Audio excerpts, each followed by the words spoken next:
Cause of effect से related second example है यहाँ पे, स्टेटमेंट्स दी हुई है हमें।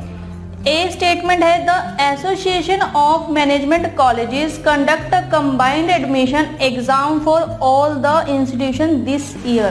तो यहाँ पर जो कॉलेज मैनेजमेंट का एसोसिएशन है उसने इस साल सभी इंस्टीट्यूशन के लिए कंबाइंड एडमिशन कंडक्ट किया है। सेकेंड स्टेटमेंट है यहाँ पे, as the date for entrance exam for many management colleges clash last year, many candidates complaint that they could not appear for a number of entrance exam. Second statement में last year में कई सारी जो entrance exam थे उनकी जो date थी वो फिनिश हो चुकी थी, ठीक है, और काफ़ी सारे कैंडिडेट्स की ये कंप्लेंट थी कि वो जो एंट्रेंस एग्ज़ाम है कई एंट्रेंस एग्ज़ाम में वो अपीयर नहीं कर पाए। अब हमें दोनों ही जो स्टेटमेंट है वो क्लियर है कि जो मैनेजमेंट है उसने इस साल सभी इंस्टीट्यूशन के लिए कंबाइंड एडमिशन एग्ज़ाम यहाँ पर कंडक्ट करवाए हैं, ठीक है। और दूसरी में कि जो लास्ट ईयर में जो एग्ज़ाम हुए थे उसकी जो डेट थी वो फिनिश हो चुकी थी,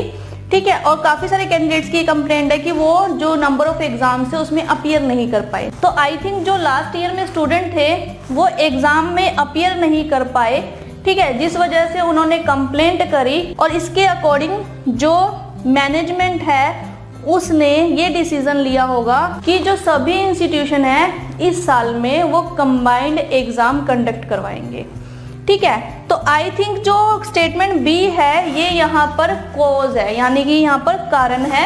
इस कारण के कारण उन पर ये इफेक्ट पड़ा, स्टेटमेंट ए वाला इफेक्ट पड़ा और उन्होंने ये डिसीजन लिया। तो हम कह सकते हैं यहाँ पर कि जो स्टेटमेंट बी है वो कॉज है और जो स्टेटमेंट ए है वो स्टेटमेंट बी का इफेक्ट है। तो यहाँ पर आंसर होगा हमारा, आंसर है B, statement B is cause and statement A is effect. तो statement B is cause and statement A is, तो बी यहाँ पर हमारा फाइनल आंसर है। तो क्लियर है आप लोगों को कि हमें स्टेटमेंट को रीड आउट कर कर ही समझ में आ सकता है कौन सी स्टेटमेंट इनमें से कॉज है और कौन सी स्टेटमेंट इनमें से इफेक्ट है।